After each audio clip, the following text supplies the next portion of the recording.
तो वो डाउट है कि रुचिदान के मानस दृष्टि स्वामी हिम के उपजयी सृष्टि। विनान कालवट का अनुवाद है, उन्होंने अनुवाद किया जादू जन्मलीला का। हाउ कम स्वामी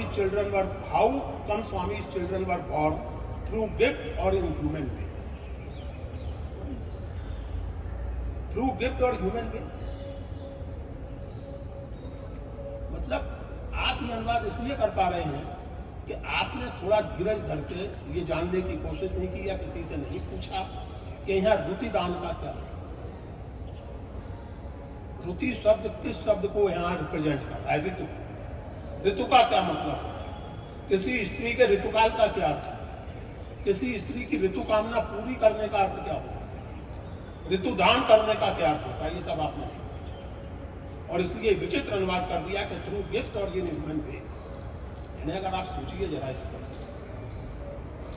इसकी ध्वनि ये निकलती है कि या तो दादू ने वो चारों बच्चे गोद लिए थे, गिफ्ट का मतलब यही है कि आपने किसी और की संतानें गोद दे दी, किसी और की भाई की, बहन की, किसी की भी संतानें गोद दे दी, या ह्यूमन वे में हुई। पॉइंट हाउएवर इज कि ह्यूमन वे में हुई या किसी मिरेकल से। अब वो मिरेकल के तो सवाल ये है कि ऋतुदान से संतानें हुई कि किसी चमत्कार से, मानस दृष्टि से। इसी तरह इसी पुस्तक से एक और उदाहरण मैं देता हूँ। समय कम है, मैं 2-3 उदाहरण देकर बस 1-2 बातें और कहूँगा, उसके बाद समाप्त। इसी समय आता है, इसी पुस्तक, इसी किताब में जन्म लीला में आता है, इसी में जन्म लीला में आता है मिले पगौरो ले लो भाई, ले लो आई, छाड़ी लज्जा लोग बढ़ाई, परमेश्वर को भलो मनावे, हिंदू तरफ काहू ना। ये जनगोपाल कह रहे हैं किसी के बारे में कि फला सज्जन आके दादू से मिले और उसके बाद लोग लज्जा और प्रशंसा निंदा की चिंता छोड़ करके दादू के भक्त हो गए, परमात्मा का ध्यान करने लगे। आ गया हिंदू तुरंत काहू ना भावे। अनुवाद है और बड़ा एपरेंटली सही लगने वाला अनुवाद, लेकिन अगर आप हिंदी जुबान के नुआंसेस जानते हो तो एकदम गलत होगा। अनुवाद है हिंदू मुस्लिम बोथ डिसलाइक दिस।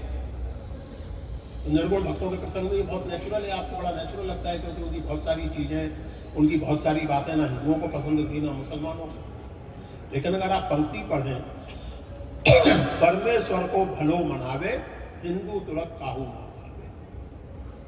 हिंदी में भाव शब्द का अर्थ केवल पसंद करना या नापसंद करना नहीं होता, भाव का अर्थ मानना भी होता। अगर आप में से किसी ने अगर ओशो रजनीश को पढ़ा सुना हो, मैं उदाहरण और भी दे सकता हूँ लेकिन जानबूझ के समकालीन उदाहरण दे दूँ। और मैंने अपने बचपन में ओशो रजनीश को बहुत पढ़ा है, बहुत सुना। उसके बाद मुझे जरूरत नहीं रही। लेकिन ये मैं किसी रजनीश के किसी भक्त की भावनाएं नहीं याद करना चाहता, लेकिन ओशो को मैंने बहुत पढ़ा सुना है बचपन में। उनके एक एक्सप्रेशन बड़ा टिपिकल है और बहुत सहज एक्सप्रेशन, खासकर मध्य प्रदेश और राजस्थान में। ओशो मध्य प्रदेश के दिमाग को चलती है। ऐसा भाव करो, आंखें मूंद करके ध्यान में बैठ जाओ और ऐसा भाव करो कि तुम्हारे आसपास प्रकाश। ऐसा भाव करो।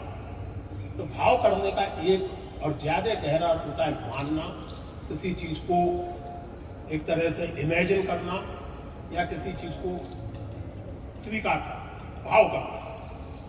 यहाँ मतलब असल में ये है कि ये जो सज्जन है जो दादू के प्रभाव में आकर के परमेश्वर का भला करने लगे, परमेश्वर को भलो मनाने लगे, मतलब परमेश्वर का ध्यान करने लगे, उन्होंने हिंदू तुरक के बीच में भेदभाव करना बंद कर। भाव शब्द के साथ भेद जुड़ता है, ये आप सब जानते हैं। भेदभाव, समभाव, बंधु भाव। भाव का अर्थ डिसलाइक या दूर दूर तक। यहां अर्थ सीधा है हिंदू तुरक काहू ना।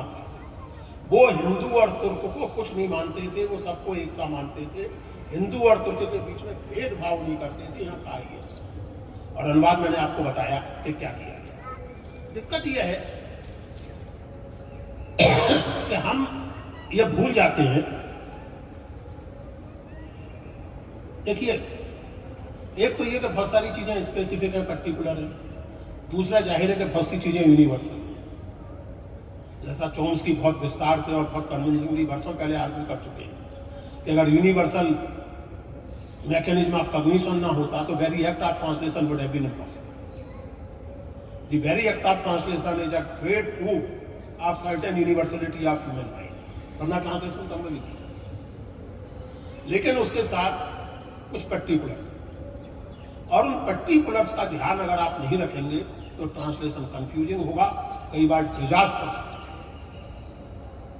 ये मैं इसलिए कह रहा हूं